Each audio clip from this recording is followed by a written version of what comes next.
Okay. Hello everyone and welcome to the virtual launch of the Selkie anthology Rebirth. This is the second book in the Selkie anthology. My name is Ala Jambrovic-Hatic. I am the director and chief editor of the Selkie and I'm going to be your host today.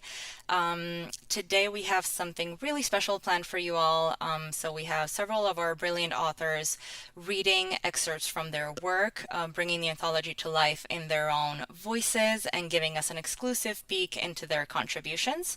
After that, we'll have a Q&A. So if you have any questions for our authors, or if you just want to share your thoughts or give our authors a compliment, you can drop those in the chat. Becky, our events coordinator, will be monitoring the chat and keeping track of the questions so we can get to as many of them as possible at the end of the event. For those of you who may be new to the Selkie, we are a nonprofit publisher dedicated to amplifying and supporting traditionally underrepresented voices. Since 2018, we've been publishing work from writers who often don't get the platform or support they deserve elsewhere, and we publish their contributions either on our website or in our anthologies. And I think the thing that really sets us apart from other publishers with similar mission statements is that we offer a level of support to our authors that most other publishers don't. We don't just post a call for submissions, pick a few submissions that we like, and then publish them more or less as is. We actually spend a lot of time working with our authors on each of these submissions. Each contribution is read by 2 to 3 different editors, each of whom provide edits and guidance. And for many of our authors, this is the first time that they've been published, so we really want to make sure that they feel supported and like they have someone in their corner helping them make their piece really shine. So we are entirely volunteer run, and I want to take a moment to thank my absolutely incredible team. They're scattered all around the world, but all of them share a passion for the written word and for supporting unique voices and stories that might otherwise not be heard. I want to give a special shout out to 3 of my team members. They are Petra Zaitz, the head of publicity, Krista Burgeon, the head of prose, and Nathan Breckenridge, the head of poetry. All 3 of them continually go above and beyond and make it possible for this whole venture to run as smoothly as it does. And I appreciate all of them, along with all of our other Selkie volunteers. I just want to make sure that your dedication and passion make this all possible, and I am endlessly grateful to all of you. If anyone would like to support what we do, Becky will drop a link to the chat where you can donate an amount of your choosing. Each contribution helps us continue providing opportunities for marginalized voices. And of course, the Rebirth anthology is now officially out, so you can get your own copy on our website. Becky will share the link to that in the chat as well, and all proceeds will go toward keeping the Selkie running and helping future generations of writers. I think we're ready to get started. So settle in, enjoy the readings, and don't forget to send in your questions or the compliments you have for our authors, and just show the love for them in the chat. We will get started with Abigail Ottley, who is joining us from the UK. So Abigail lives in Penzance and is a member of Cornwall's all-female More Poet collective. Her work has been featured in more than 250 magazines and journals, most recently in Twisted Ink and Inkfish, and now the Selkie. This year, she placed 2nd in the Plaza Prose Poem Competition and 3rd in the Patricia Eschen Prize for Poetry. Her debut collection will be published by Yoffel in May 2025. Congratulations, Abigail. Today, Abigail will be reading her poem, Notes from My Dream Book. The floor is yours, Abigail. Hi, thanks for having me here. Yes, I'm going to read my poem from the anthology, Notes from My Dream Book, and then a second short poem, which also comes from my collection and is on a similar kind of theme. So first, the poem from the anthology. I dream of a woman wrestling a pig. The pig has the advantage. It wants to swallow up the woman's small head. Its cruel mouth gapes. Then its jaws clamp shut. I hear the woman's high-pitched screams. then a pause, and her whole body stiffens, every muscle rigid and tense. She seems to summon all her strength and power, then rams her whole broad body into the pig's open throat, forcing herself further in. Inch by slow inch, the woman pushes herself deeper until the pig's mouth and jaw split open. Still, she does not stop. She pushes and pushes until the carcass of the beast splits in two, blood and guts spilling out in great gobbets. Threads of flesh are strung with clots like rubies. The pig's eyes cloud over as the woman passes through it. She stands and takes a bow. She smiles.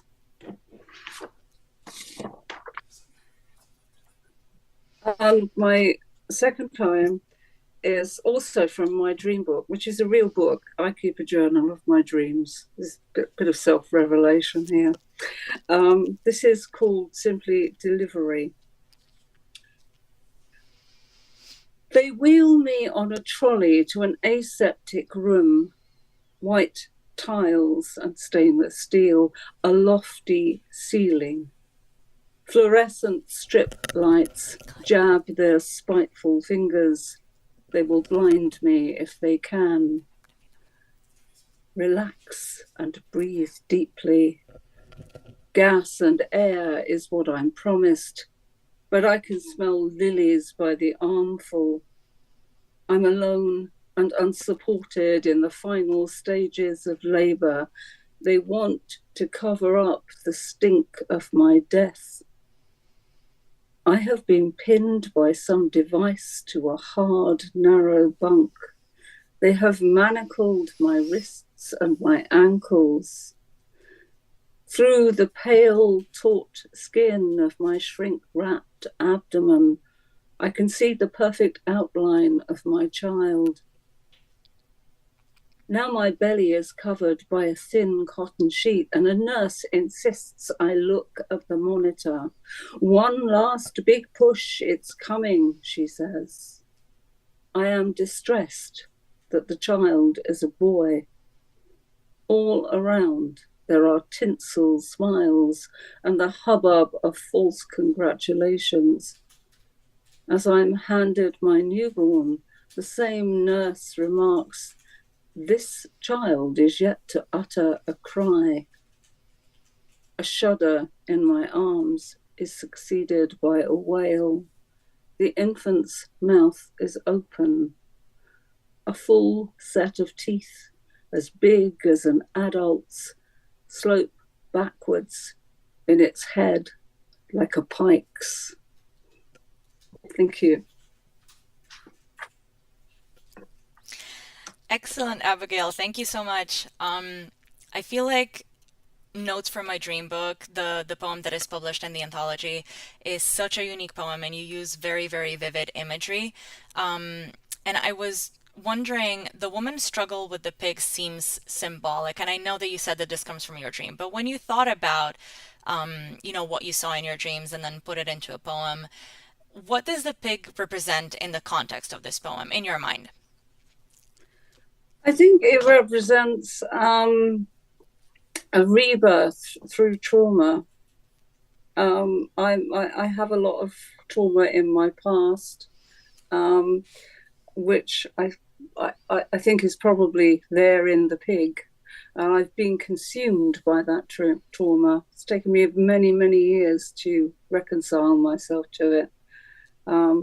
So I think it's a poem of transformation, but not an easy one. And that fits great with the theme of this anthology and kind of, an uplifting message about growth and transformation and victory in the end. So thank you, Abigail, for that beautiful reading and for the other bonus poem that you shared with us. That was a nice treat. Next up, we have Kat MacLeod. from who's joining us from Glasgow. So Kat is a poet currently based in Dundee, Scotland. They write about bugs, ecological memory, and hopings. Kat researches ideas surrounding the bug in various contexts, but usually through art, life, science entanglements. They are currently writing a thesis on cockroaches in modernism, working in libraries and undergoing mentorship through Clyde Build 16. And today, Kat is going to read for us their poem titled Stairway II. Hi there, thank you so much for having me. Just to check, can you hear me all right? Awesome. So I'm Kat, and this is Stairway 2, and it's dedicated to the loss of a loved one. Stairway 2. Sometimes July is just July, bleeding into August as it must, and a death is just a death. A good man who scaled mountains falls on the chapel steps and later dies, with my mum next to him. Fluorescent purgatorial ward for last rites and 2 priests with extra prayers. Our family bewails, she, the least likely Eucharist witness. The men he made brothers of are told of this awkwardness. They think she is being mild, but we know there's a simple truth. The chapel that wove itself through him rarely saw us outside of funerals, and even then. In a few weeks, the village will trudge up those steps. As Mary did, as Teresa did, as John did, as Jimmy did before at Teresa's funeral, his good wife. I am sure they joked then, not to trip, that we did not need another funeral. No jokes now. We are reminded to fill our care, brimming till it spills over the lip of the cup. A hand gently grasps an elder's elbow as we descend that horrible spiraling 2-sharp palace staircase. Someone crouches down, wet rag in hand, cleaning the bless. Thank you, Kat. That was beautiful. And I know you mentioned this was inspired by the loss of a relative. I think grief is often portrayed in many ways in literature. Did you aim to capture a specific stage or feeling of loss in this poem? I think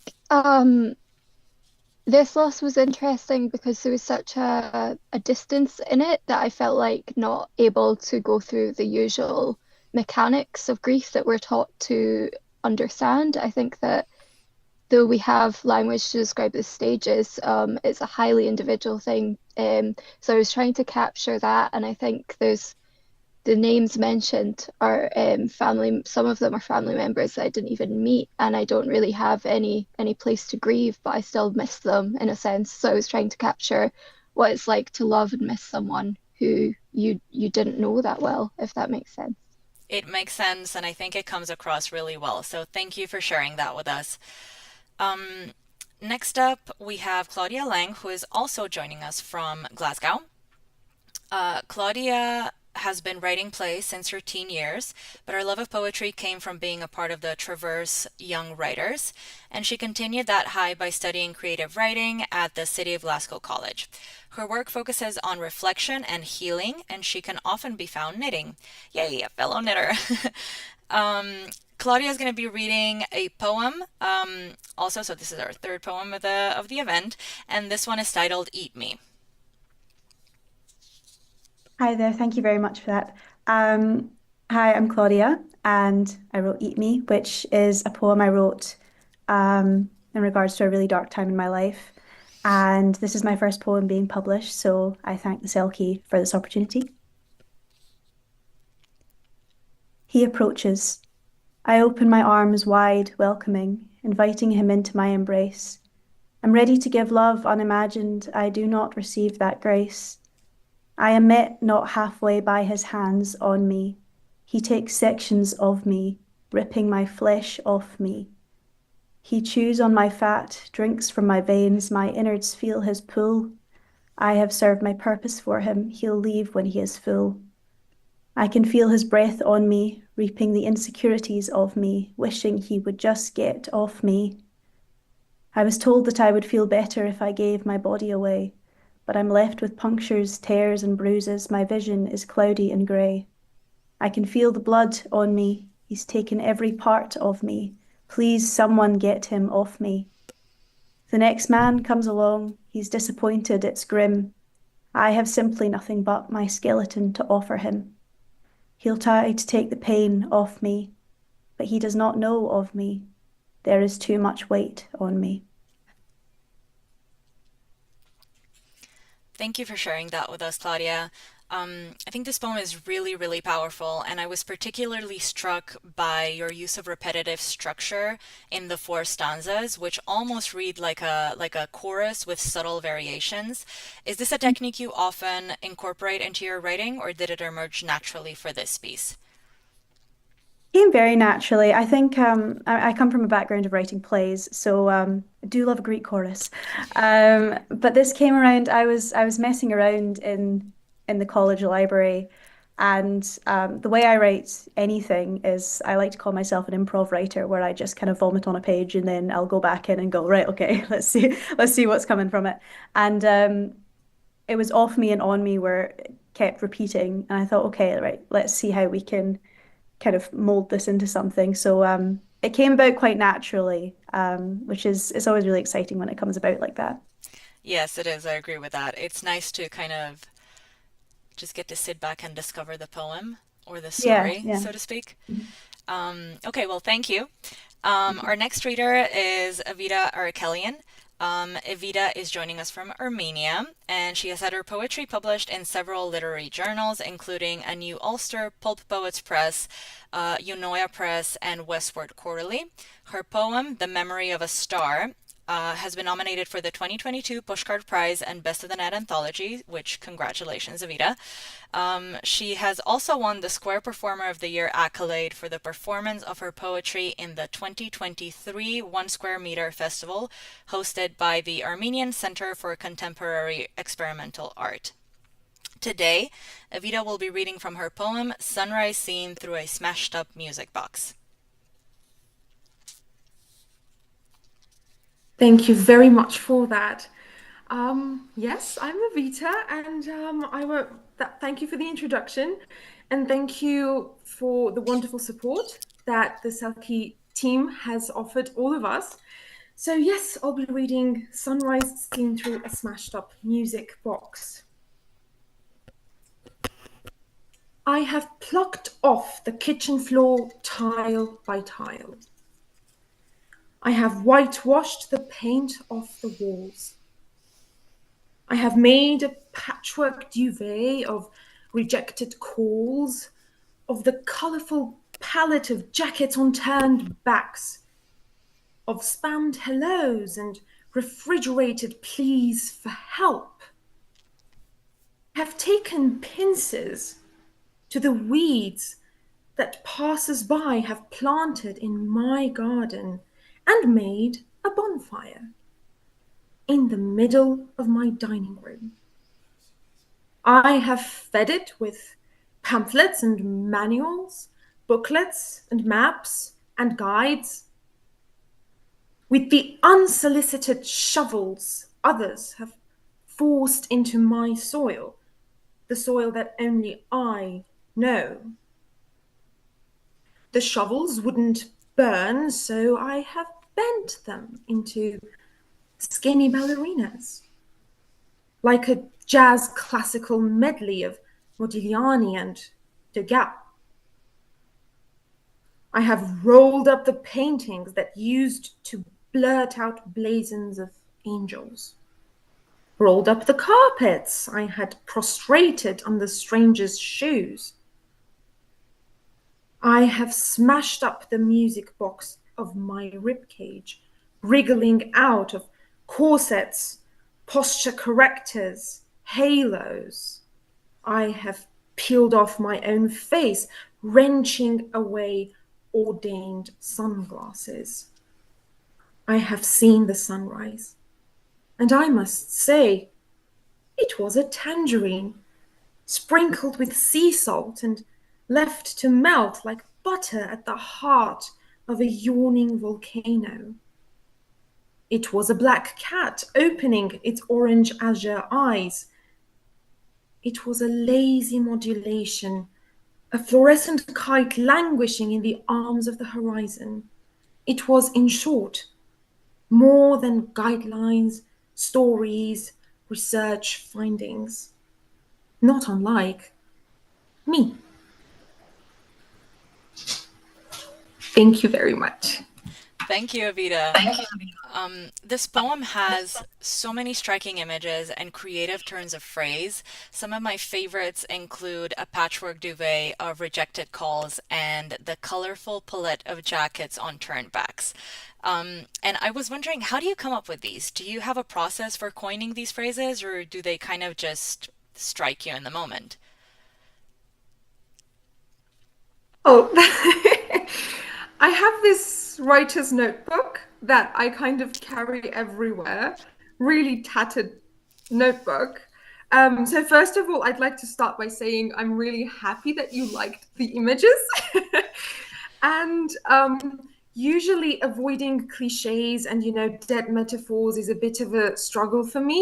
I always end up with first drafts that are full of them. So I try to carry that little notebook with me, not everywhere I go, but most places, and to just kind of really try to, jot anything that pops to mind right there on the spot, just jot it down and kind of save it for later.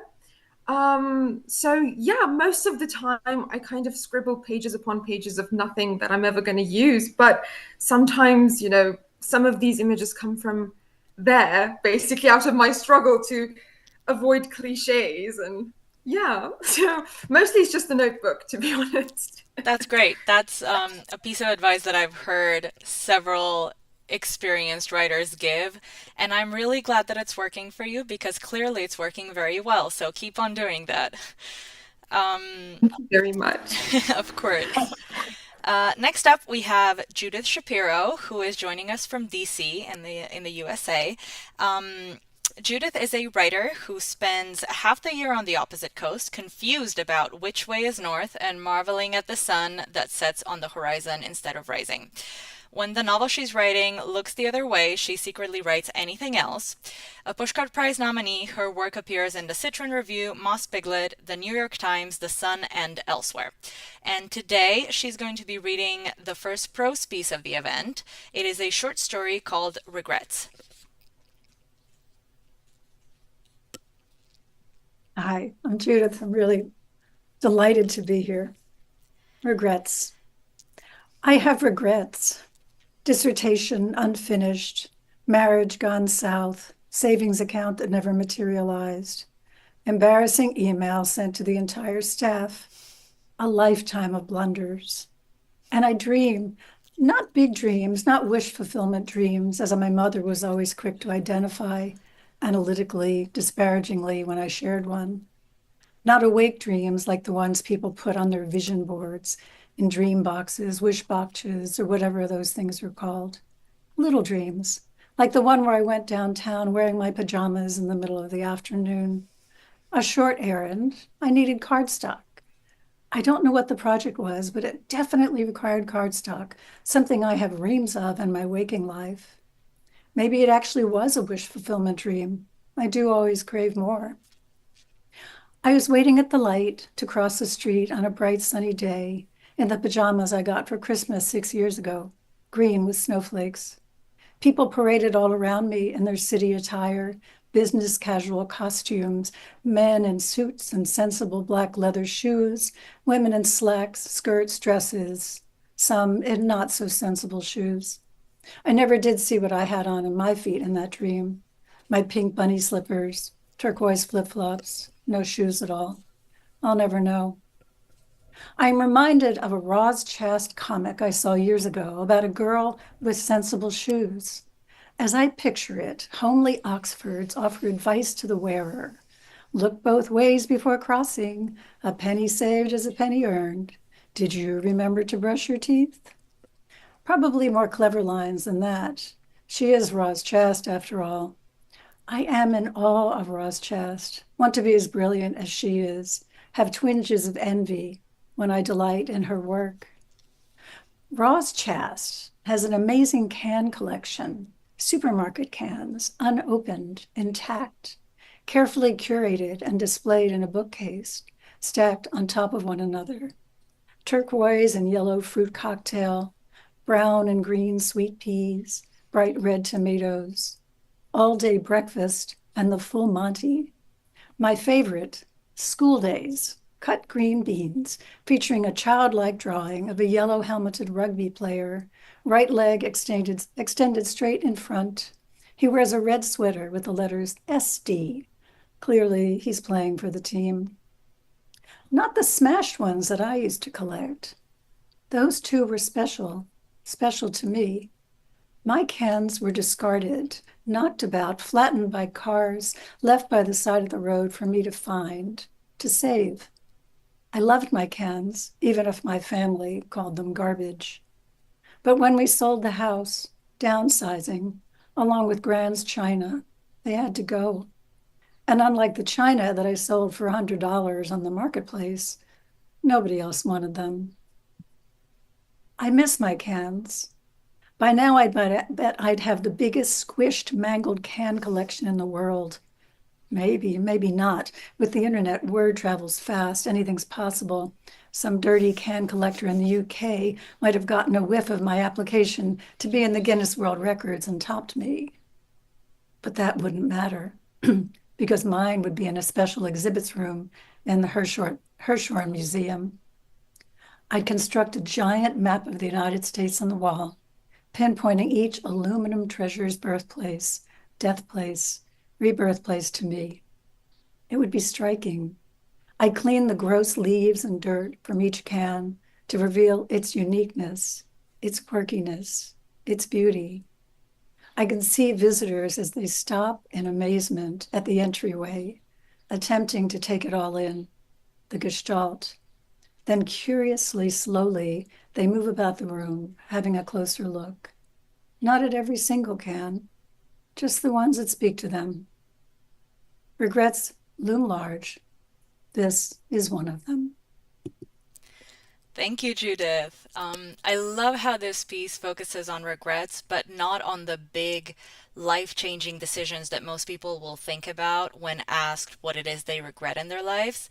But the smaller things that might not seem as important, but kind of give our lives real character. And can collecting specifically is, I don't think I've ever heard of anyone collecting cans before, so that was a really fun piece to read. But when you were writing the story, did you know right away that it would be about collecting cans, or did you consider highlighting any other hobbies at first? Oh, it was 100 things. It was definitely about collecting cans. And but it also, I like to explore what matters. And and maybe as I get older, definitely as I get older, I like to explore the little things and the big things and the juxtaposition and the distinction. And as the world changes, as it does now, I'm exploring a whole lot more of what matters. Yeah. Well, thank you for sending this story to the Selkie. I was very excited to work on it, so it was a privilege. Next up, we have Juno Crew, who is joining us from Maryland. Juno is a college student studying to be an English middle or high school teacher. He writes horror, fantasy, and romance, using the genres to explore queerness, mental illness, and other social issues. Juno believes writing and language have the power to help others find themselves and feel seen. And today, Juno will be reading from a short story. This one is called The Gravedigger's Song. Thank you for the introduction, and I'd like to just say thank you to the Selkie. This is my first published piece, and it's been a really fun time being able to work with the editors and see my thing in print. This is The Gravedigger's Song. Dig. When night becomes day and bodies have no say, you dig. The gravedigger has worked in the field for as long as anyone can remember, and certainly your whole life. They have seen children born, grow old, and die, generation after generation. The gravedigger never grows old, though. You've been told they've never been young either. The The gravedigger has always been digging graves, has always been gray and wrinkled, has always been out in the field for as long as there have been bodies to bury. Those are the stories you have always been told, the stories of the gravedigger, their field, and their shovel. No one tells the stories of their song, though. Dig. When they no longer breathe and there are people who grieve, you dig. You spoke to the gravedigger only once before. You were 7, and Lula, your family's dog, had passed sometime during the night, when everyone was asleep. That had been your first brush with death, the first time it ran its icy fingers over your neck, the first time it whispered in your ear. Your mothers had talked in those hushed voices they had always used when something serious happened, and they had sent you, with Lula wrapped in one of the good curtains, sacrificed for this purpose, to the field. You had carried the poor dead thing, with tears in your eyes, to the graveyard.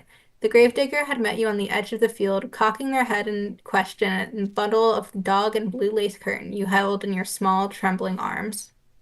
Another body? They asked, holding their hands out to take Lula from you. You handed them the bundle, and they turned away. Thank you, they had said, the musical voice soft, but rough and deep all the same. A blanket of dark soil over a newly buried body.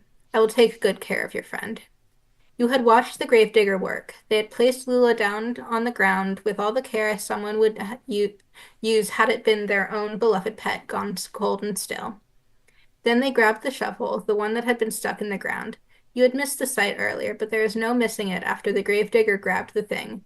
It was old, wrought iron, covered in a bit of rust and more than a bit of dirt, but was sturdy, strong. You could tell that even from the edge of the field where you watched. The gravediggers sang as they worked, a morose sort of melody that didn't seem to have a chorus, only verses. You watched them until your dog was buried and the night had grown dark. Then you had gone home to the warmth and light, though the song the gravedigger had sung never truly left your mind. Dig. When you've nowhere to turn and you've got bodies and you've got dirt to churn, you dig. You still hear the song even now that you're older, even now that it's been years, even now that your mothers are long since dead and buried and you haven't spoken to the gravedigger since you were 7 and sad, handing over your family's dog wrapped in that blue lace curtain. You still hear their songs sometimes. The rambling verses play in your head at night, getting louder when death comes knocking at your door, ready to collect someone else you love. Death hasn't come for you yet, but the song in your head is getting louder, telling you to dig, to dig, to dig those graves. So you take a walk out to the field, out to the graveyard, out to the place of fog and death and peace. Maybe speaking to the gravedigger will help you find the answer to the song, or at least how to stop it. Maybe speaking to the gravedigger will help.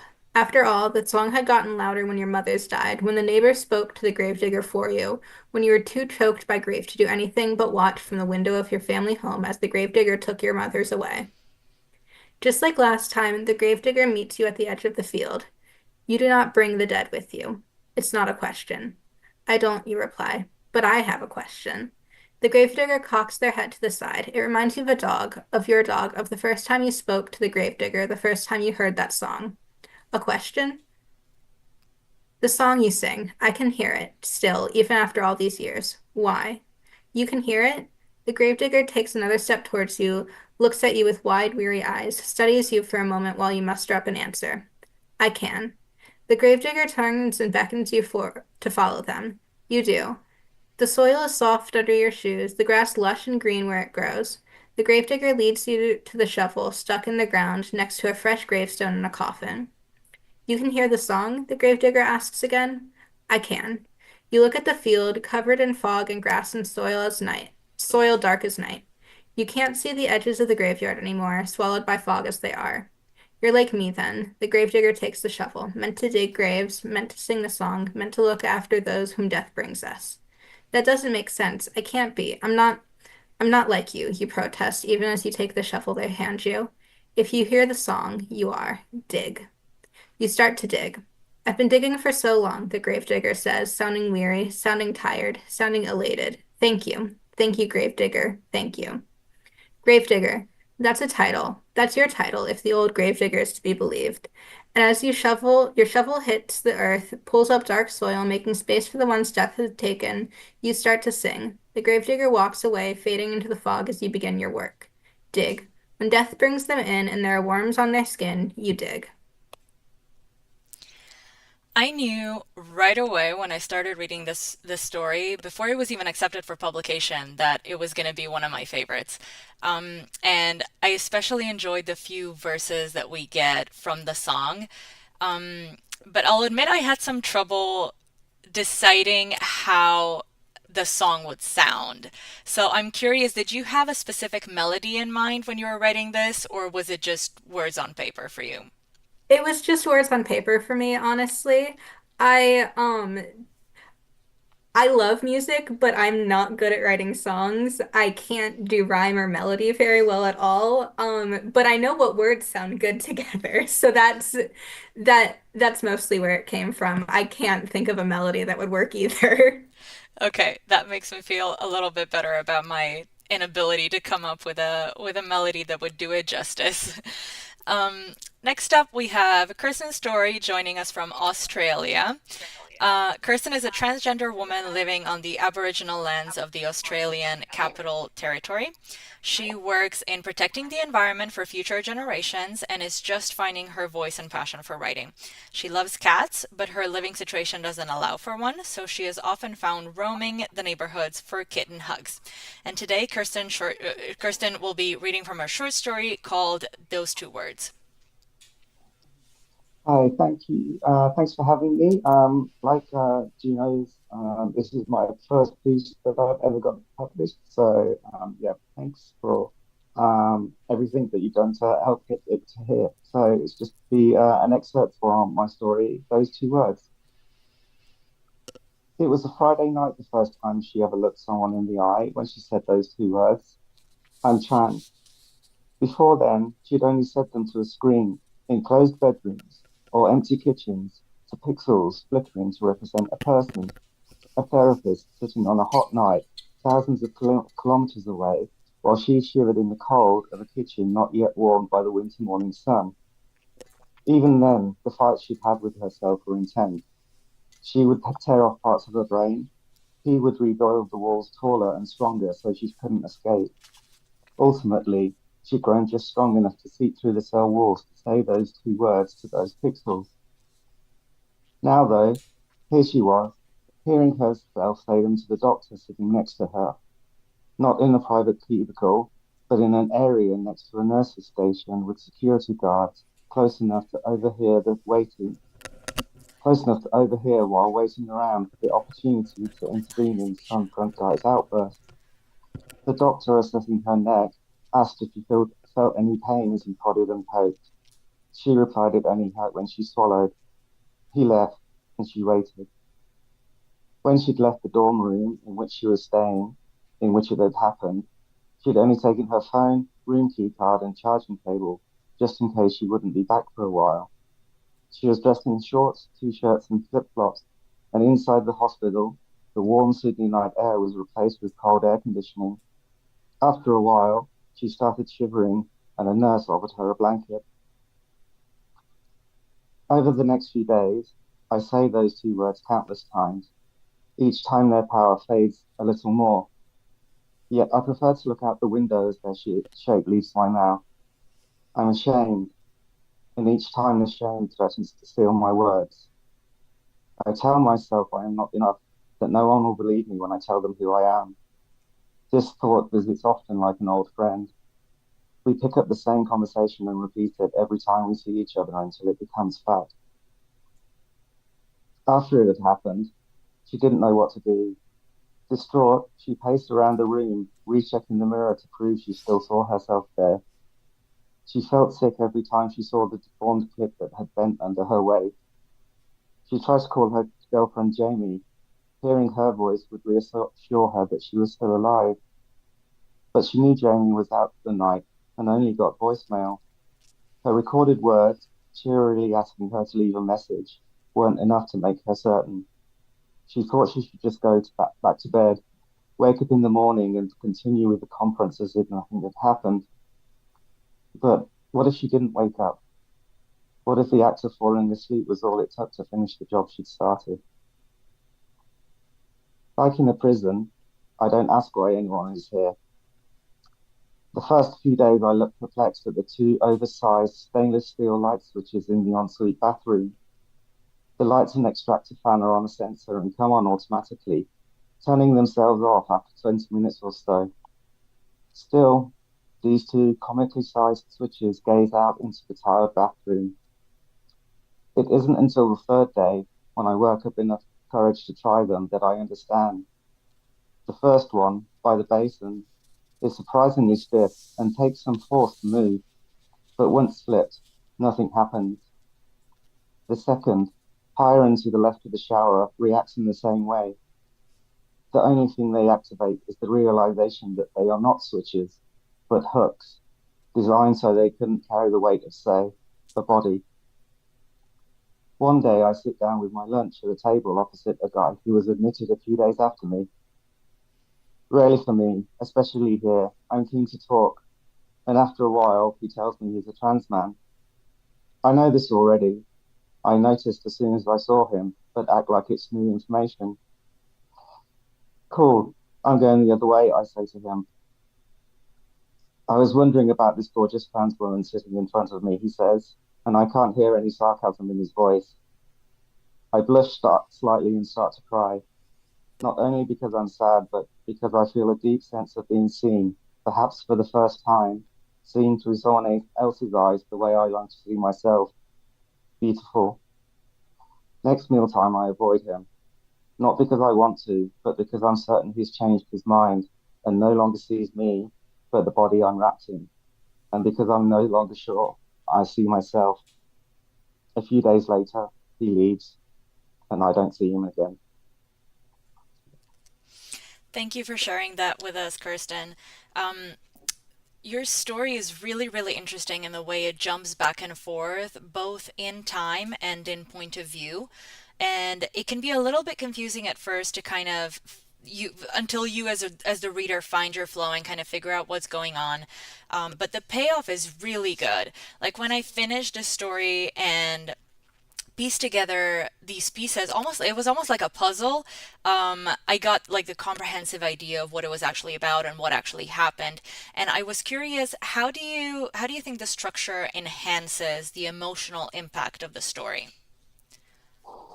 So it is based on perhaps probably like one of the most or the most significant event in my life. And I guess I wanted to, it was a really confronting, painful, confusing time for me. I'd gone from being a productive member of society to all of a sudden being um, in a place where I was being kept safe. So I kind of wanted to convey that confusion by jumping around in time. Um, and the difference between the third and first person narrative. I wanted to keep that because it does jump around in time. I kind of wanted to use those voices where the third person was before it happened, and the first person was being well, I was actually in hospital. So yeah, yes, it jumps around a lot, but I wanted it to reflect the confusion that I was kind of feeling at that time. That comes across very well. And like I said, once you've finished a story, it is really, really interesting to see how the pieces just sort of come together in your mind from all of the previous bits in both times and perspectives.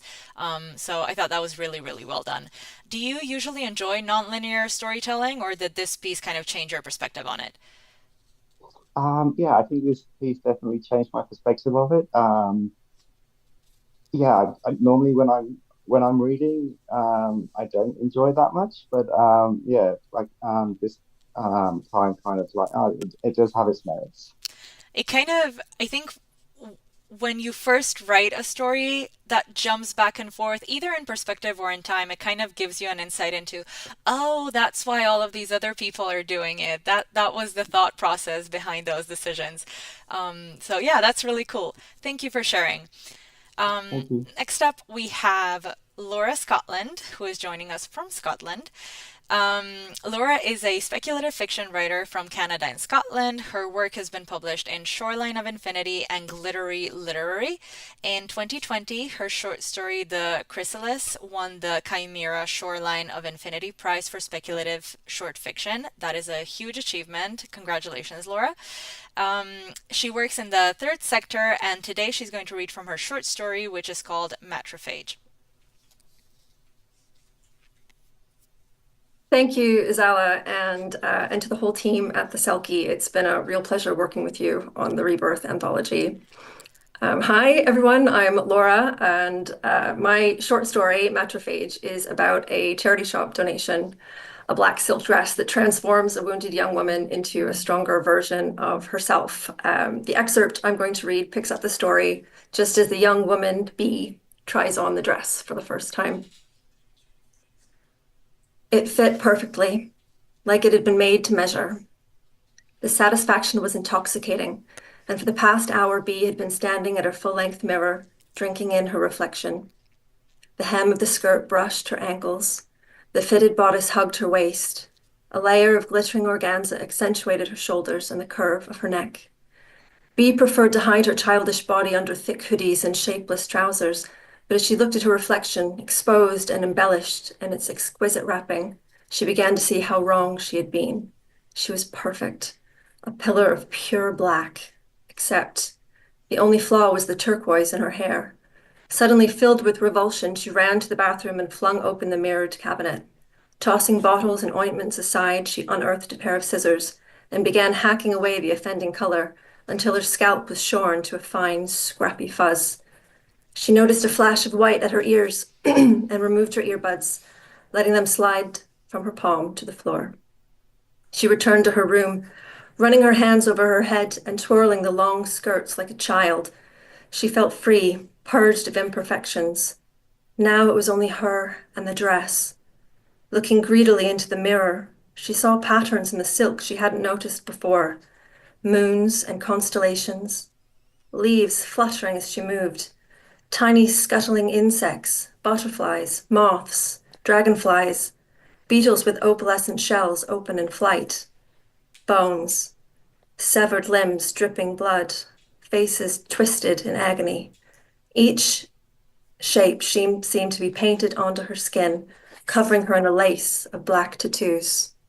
With every movement, she noticed another intricate detail, and all the while, the silk skirt sighed around her ankles, whispering, rustling, murmuring in hushed, venomous tones.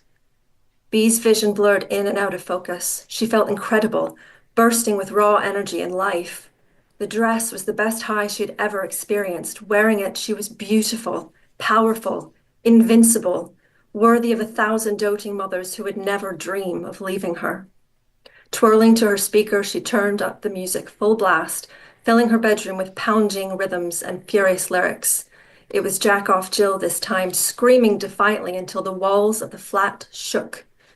Bee snatched up Jane Eyre, opened it, and began spinning around the room, holding it aloft like a dance partner. Her eyes were closed, her body tingled, and her head swirled with beautiful, wicked thoughts as she spun round faster and faster until her music stopped. The silk hissed and the lights in the room flickered. Opening her eyes, Bee saw Dan with his hand on her speaker. Leveling her gaze at him, she readied herself for a fight. She craved it. She could practically taste the metallic tang of blood on her tongue. But there was no fight in his eyes, only terror. Bee? He blurted stupidly, as if it could be anyone else. She snorted, her back arched as he stepped sideways into the room, keeping his distance. What was his problem? Why did he look so pathetic, so scared, like he was looking at an intruder or a wild animal? Beatrice, is that you? Something snapped and she lunged at him, shouting, "Of course it's me. Who else would it be? It's sure as fuck not Mom, is it?" He cowered and covered his face with his arms, and Bee stopped abruptly, incredulous, because her voice had come out as a screeching hiss. She looked in the mirror and Jane Eyre fell to the floor. She gasped, opened her mouth and screamed. The dress was alive. She watched in horror as it crawled up her neck and over her scalp. Black threads were twisting across her body, covering her in outlines that quivered to life. Her midriff thrummed with black wings and glittering eyes. Insects were crawling across her shoulders and down her legs. She could feel the delicate scrape of feet and wings on her belly and neck. All the while, the dress's fibers knit themselves into her flesh, becoming part of her. I'll stop there. You do such an amazing job building up the creepy factor in that story. It's really well done.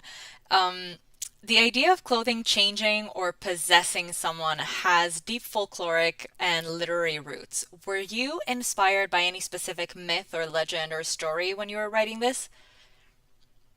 Not one specifically, but I love folklore, and I've written a few retellings of Scottish folklore and other folklore as well, and it's something that particularly tales of transformation always seem to make their way into my writing. I just love them.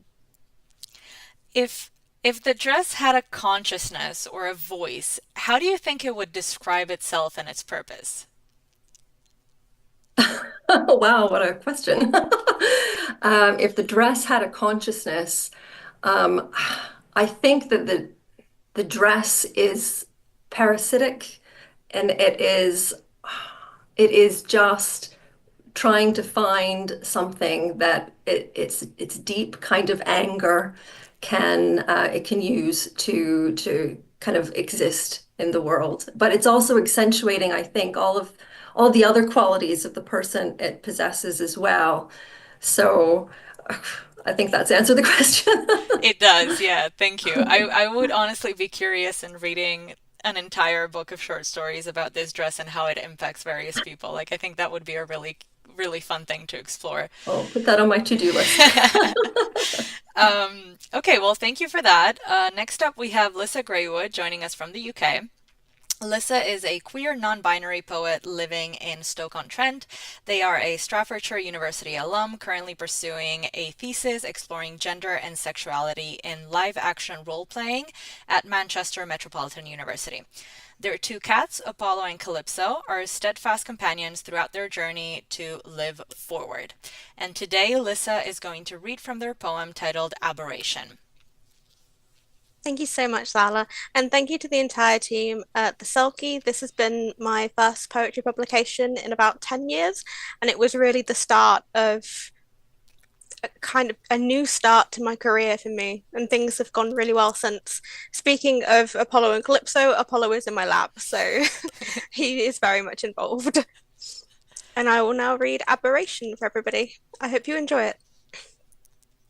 Aberration. From its pedestal, the stepping stool lies covered in spiderwebs. Slowly, I avoid its gaze. The gift of the high priestess is compassion, the ability to win hearts while we inhale the scent of cinnamon and deceit. I see the sickness on her skin spreading across my torso, but I do not move an inch. Mutually caught, we fumble, and while she is delighted, I become a cloud of dust. My limbs are unjustified. The hallowed strongholds latch onto whatever memory a winged being delivers. In the distance, she offers a bony hand, and a flock of herons cry. Life and death are beyond. I would tell you my name, but I have cast it into a young fire so that it might grow where even the fairies do not dare to traverse. My skin has become clay. It is easier to don some pattern-covered dress and blow dust from the orchard of my lungs. There is nothing different to my ear. I have studied these carvings, seen displacement of a star, and left my orbit around the sun. Let me woo you with my demise, while the river flows on. Thank you, Lyssa. And I'm sure we all appreciated the cameo from your cat. That was always lovely to He's see. just a baby. Look at that pretty cat. Um, moving on to my question, there is a sense of demise, of perishing in your poem. Are these themes you frequently explore in your poetry? I would definitely say so. This particular poem came about after the end of a very long relationship, and I was feeling quite intimately familiar with the idea of being torn between what was and what could be, and trying to move forward. I've since reclaimed my entire life post that particular incident and become somebody who I'm very proud to be, despite my struggles, in spite of my struggles. So this idea of perishing and being reborn is something I am very, very familiar with. That's great. Thank you so much for sharing. It was a beautiful poem to listen to. Thank you. Next up, we have Mark Burrow, who's joining us from the UK. Mark's novella Coup is about a world where people are turning into birds. It was published by Alien Buddha Press. His short stories have appeared in Punk Noir Press, Underbelly, and Hunger, an anthology of stories published by Urban Pigs Press.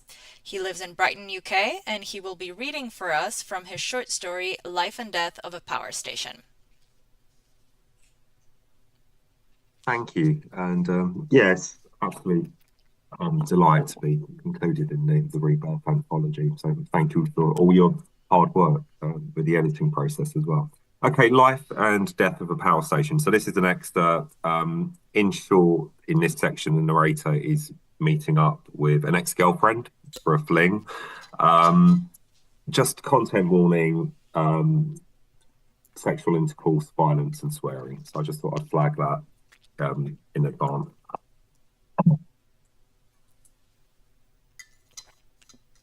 Bindi parks at the side of a road that leads to posh flats by the river.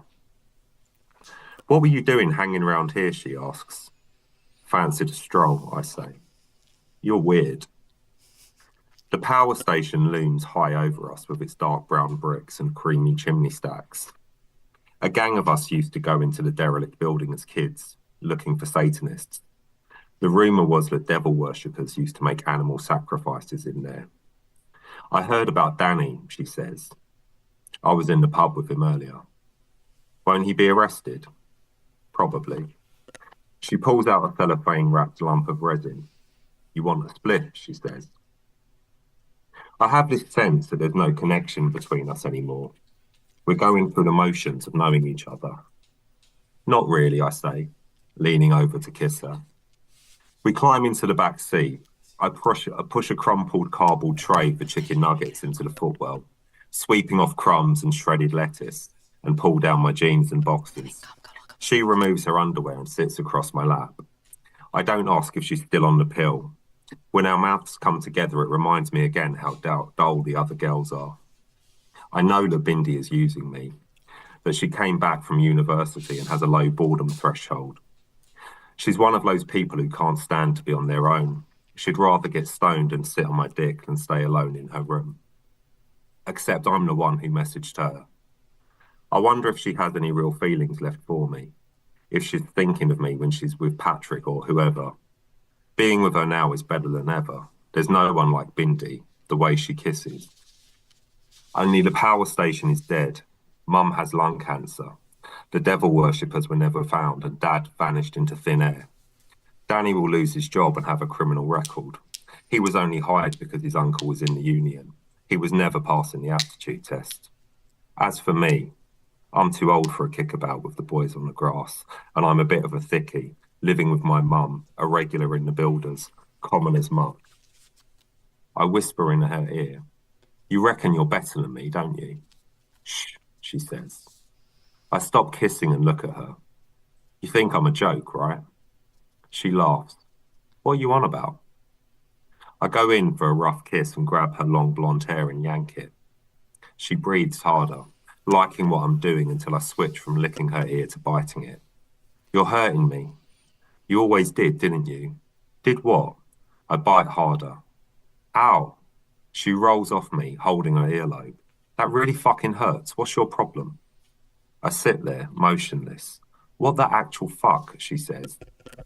If I move to Scotland, could we start dating again? Fuck you. She looks at me as if I've lost my mind and snatches her knickers. I watch as she squeezes into the driver's seat. This was a stupid idea, she says. I pull up my boxers and jeans, checking my fags, wallet and keys are in my pockets. I'll walk back. Say happy birthday to your mum for me. I can't make out her reply. I'm not entirely sure there is one. The engine revs the second I've slammed the door shut. I tighten my belt, watching the red taillights disappear down the black road. A wave of loneliness comes over me. I light a cigarette, looking at the industrial chimneys.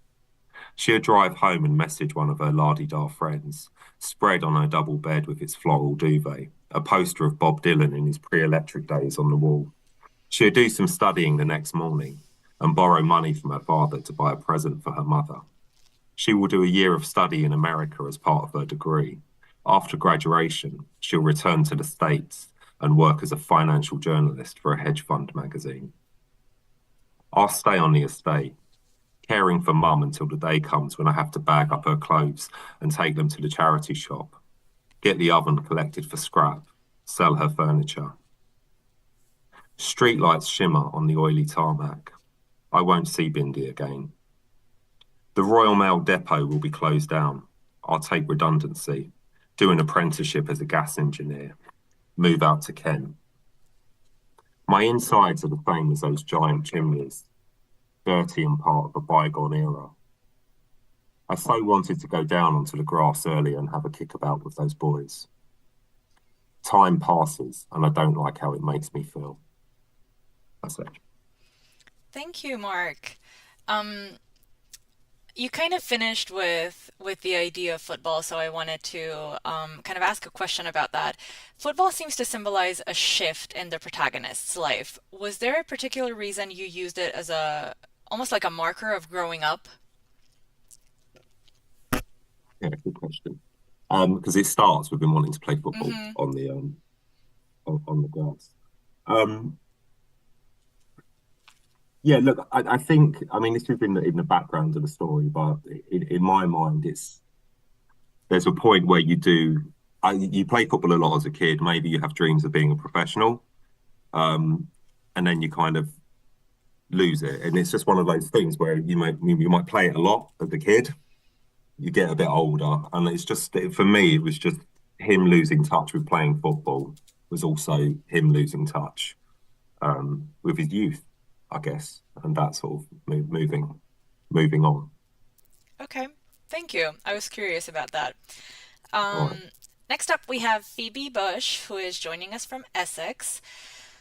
Phoebe is a writer from Essex. She graduated from the Warwick Writing MA and now works in administration, but spends most of her spare time getting lost in the woods, weaving stories and painting hidden worlds. She has previously been published by Merc Magazine and Crow and Cross Keys. Today, she's going to read from her short story titled The Crosses We Bear. Thank you very much. And thank you very much to the Selkie and the Selkie team for this opportunity. And also what a privilege to hear everyone's pieces. Big wow, honestly. This is an excerpt from my short story, The Crosses We Bear, a short story about Joan of Arc in the wake of the titular battle of Orleans that happened in 1429, where she was injured. Okie dokie. I glance up at the wooden effigy of Christ above the altar. And forgive us our trespasses, the bishop intones, as we forgive those who trespass against us. And lead us not into temptation. The rows of pews are sparsely occupied this morning, containing only the elderly, soldiers in chainmail, and a couple more engrossed in one another than the service. From the back of the cathedral, I watch them, a cloak covering my slight frame. But deliver us from evil, finishes the bishop. Thank you, my children. In this time of great strife, do recall that we have an alms box at the back. Each contribution shall go towards our noble efforts against the English. A soldier shouts a rowdy retort. The bishop frowns, but can do little about the echo that goes up into the eaves and fills the cavern-like space of the basilique. It cracks the peace like an egg. War looms into the sanctuary, finding me in the place where I had fled and sought to avoid it. But perhaps I should be more grateful. Without war, I would be dead. Or worse, I would be nothing. As I roll my throbbing shoulder, the churchgoers file out, the soldiers laughing and jostling, as if their faces had not been smeared with dirt and grief days before. The bishop sighs, removing the mitre from his head and disappearing into the basilique. Only I and the couple remain. An ache blooms into my chest as they stand, hands linked, and walk together down the aisle. The girl wears a threadbare dress, flowers woven into her hair. Her cheeks are flushed. Could this have been me? If I had not left my home? If I had not never taken this path? Their voices fade. The heavy wooden doors boom shut. Alone? I stand, brushing my hood back. My booted feet lead me to the altar. The chainmail draped over my shoulders clinks softly, shining in the light shed by the stained glass windows, before I am swallowed by the shadow of the cross.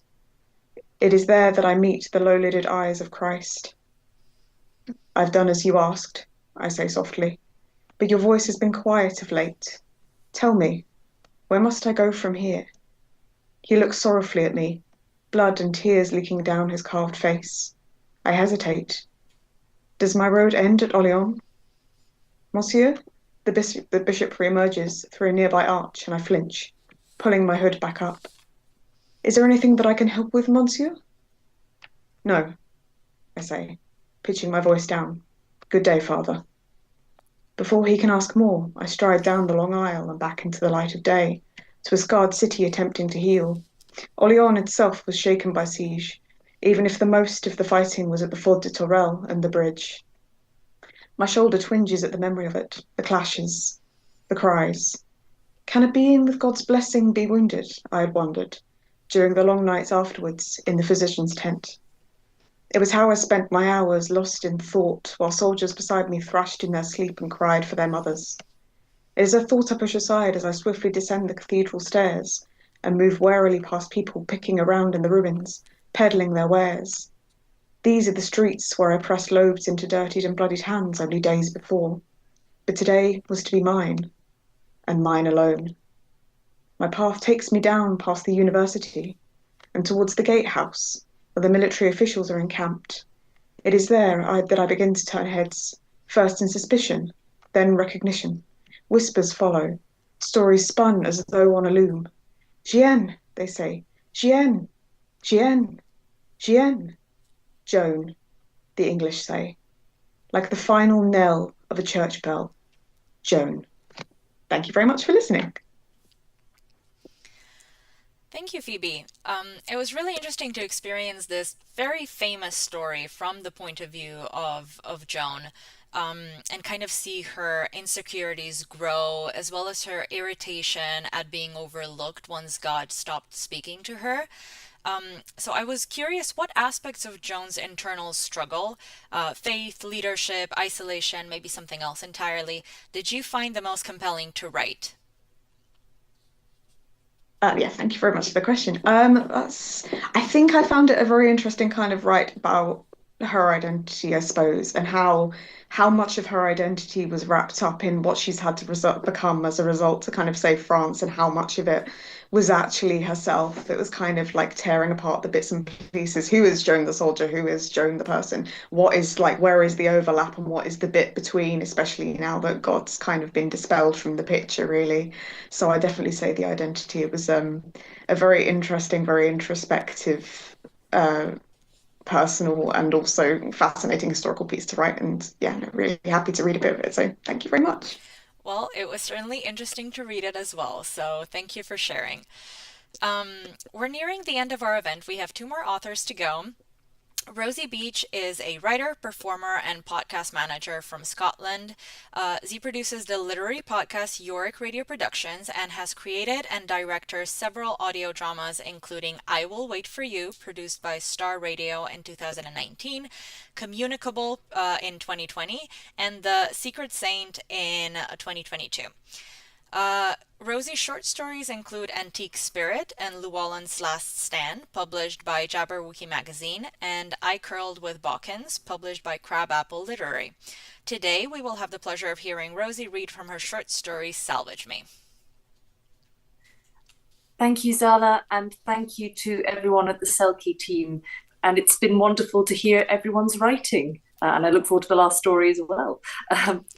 This story draws on Scottish folklore and elements of the genderqueer experience.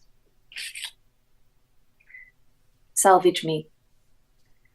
Every morning, Irvin and his mum escaped their dour cabin and walked down to the pebble beach.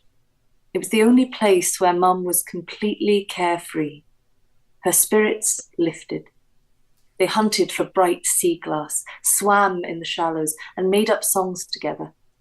When he was tired from playing, Irvin begged her to tell him a story. They were always about the sea. Out there in the Minch, there are magical creatures. They take many forms, and humans give them many names. The women wear the skin of a seal and move freely between the sea and shore. The men have blue skin, wild hair, and beards, swimming through the waves like dolphins and hunting for lonely ships. When they find one, they whip up a storm to trap it. A captain must be witty and cunning to escape. The creatures will only let the sailors go if they win a battle of poetry. Can you hear them singing out in the strait? The sea was wild today, and amongst the keening bird calls and echoes of crashing waves, Irvin convinced himself that he could hear an uncanny song. "What are they saying, Mum?" he asked excitedly. He was at the age where Mum knew everything. She was the only sure and certain thing in his small life. She followed his gaze out to the dancing waves. A ripple of melancholy passed over her face. They're singing about a seal woman trapped on the shore by a cruel man. She fell silent, and Irvin watched her blank face for as long as he could bear before he put his arms around her and buried his face in her skirt. He felt her brush her fingers through his long hair. Dad kept threatening to cut it off, but Irvin always ran away. He wanted it to grow as long and beautiful as his mum's hair. "Let's get a boat and row out to them," he said. She laughed. "Aren't you afraid?" "No, I'll sing with them. I want to swim to the bottom of the sea and find Mester Stallworm, ride to the well at the end of the world, and see everything in all the stories you've told me." Mum looked at him with a mixture of pride and fear, then hugged him close. "When you've grown up, you'll swim away. And when you do, don't let anyone trap you again." The fisherman's cabin was not a safe place. Even when Dad was out in the boat, it felt like he was watching them. Mum tried to protect him from the ever-present anger, but Irvin was constantly full of churning fear. Mum took the brunt of Dad's rage and weathered it like an expert sailor, hiding that she was slowly drowning. One morning, she was gone.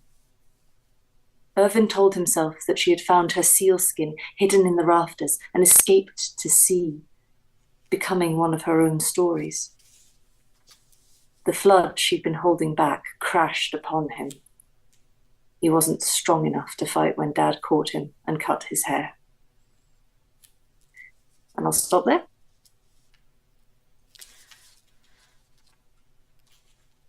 Wonderful. Thank you so much, Rosie. I wanted to ask about Selkie stories. So Selkie stories often focus on the on trapped women specifically, or trapped mothers, wives, that kind of thing. But in this story, we also have a child who undergoes a transformation. What drew you to exploring the child's journey rather than the mother's? That's a really fun question. Often in folklore and in interpretations of Selkie stories, the transformation is, the skin is a metaphor for losing something that is very precious to you. and I wanted to explore what it felt like to shed something that was not something that you enjoyed about things that people were projecting onto you. And that could be things to do with your gender, your sexuality. It could be to do with where you grew up, about the culture you come from, things that people put on you based on a stereotype they have in their head. And the way that we can shed those and become the true thing we were always meant to be. So I enjoyed playing with the idea of the skin as sometimes it can be used as a metaphor for positive things, and sometimes it can be a metaphor for negative things, and I had fun with that. That's really cool. And it's also telling that we don't see that part of the story, but once the protagonist sheds his human skin and turns into a seal, she actually eats the skin. So I thought that was a really cool way to really drive home the point of what's going on here.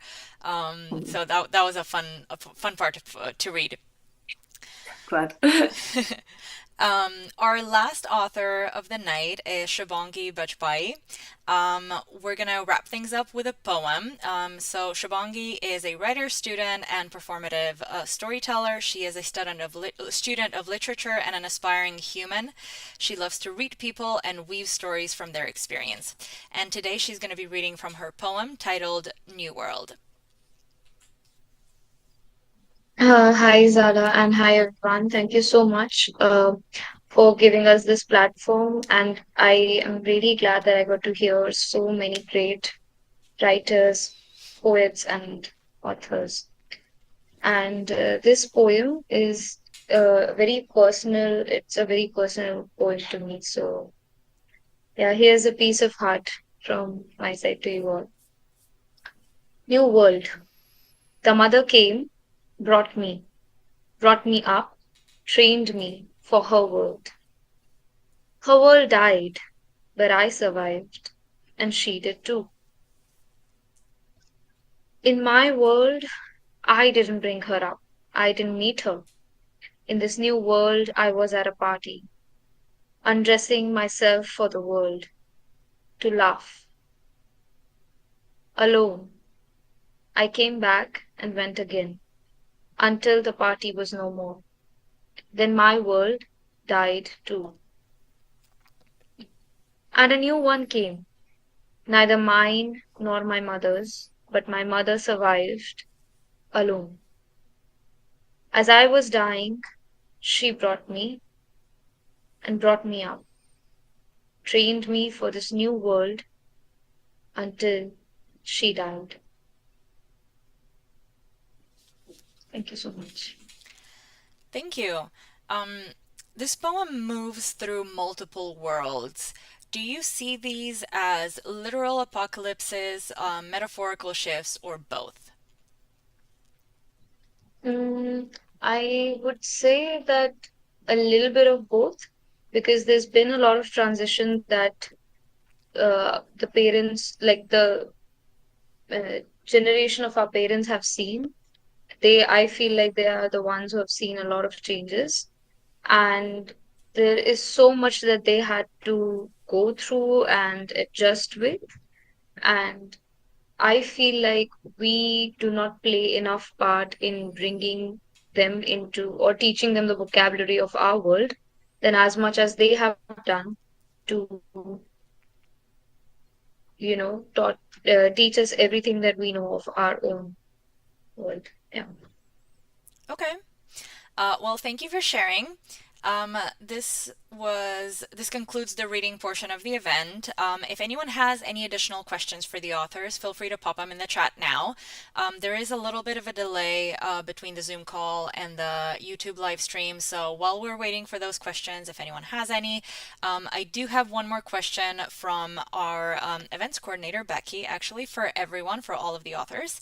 And her question is, many of the stories and poems focus on personal stories and trauma and offer a cathartic experience as a reader and listener.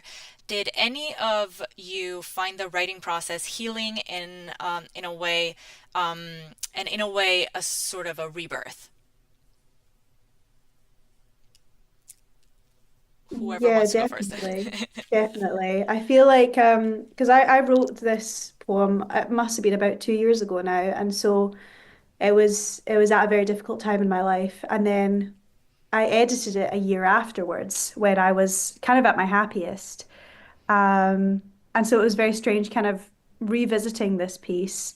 But it was very cathartic to kind of look back and see these feelings, because I was kind of looking at the end of it in a new light, the kind of end bit of um, I've got nothing but my skeleton left to offer.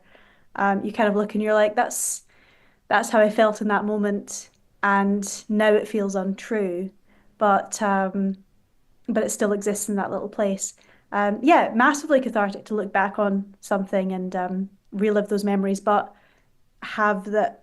I definitely think it benefits from a little bit of time away from the piece so that you can go back and look at it with a less emotional brain, if that makes sense. Absolutely. Anyone else? Yeah, I definitely felt the process very cathartic as well. Like a lot of or some of the story was actually written at the time that is portrayed in the events, and I think that kind of contributes to some of the disjointed nature of my piece as well. And yeah, so again, that was probably 2, 3 years ago now that parts of it was written. I found, yeah, the editing process a little bit challenging, bringing up like some of the pain and events that had happened. But also, it was really interesting to look back and see the changes in myself that have happened. So definitely looking back and seeing how that rebirth theme was coming through in my life. Yeah. Thank you. Evita, I think you raised your hand before. I did, yes. Yes, I too wrote the poem at a time when I was going through quite a lot, and I had all these. I had a lot of anger, a lot of rage, and I guess when I wrote the poem, I kind of took a look at it, and I realized that I managed to make something out of it. Like it was something constructive that had come from all of that, instead of all the destructive behaviors and the destructive thoughts mostly that I'd just been kind of experiencing. So I guess in a way, I just wanted to say that yes, this poem kind of did help me see that, pain or problems or, all those bottled up emotions did have an outlet, and they could construct something instead of destruct. So yeah, that was my experience with this. So thanks for listening. Of course. I don't think we have any questions in the chat, or at least they didn't make their way to me if we do have any. So I think we're about ready to wrap things up. Again, if you would like to purchase a copy of the anthology, it is available on our website. It costs £4.99, and you'll be able to download it directly from our website and then send it to whichever device you use for reading ebooks. If you're interested in donating, you can do that through our website as well, and you can also subscribe to our newsletter to make sure you don't miss any important updates about future calls for submissions or any of our events or promotions. Again, I wanted to thank our incredible authors for trusting us with their work in the first place, and then for being so amazing to work with. I know the team really enjoyed working with all of you on this anthology and collaborating with all of you, and it's been wonderful to have so many of you join today from around the world to read your contributions for us.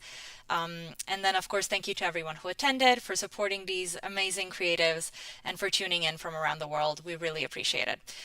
So thank you again to everyone, and have a beautiful rest of your day. Bye-bye.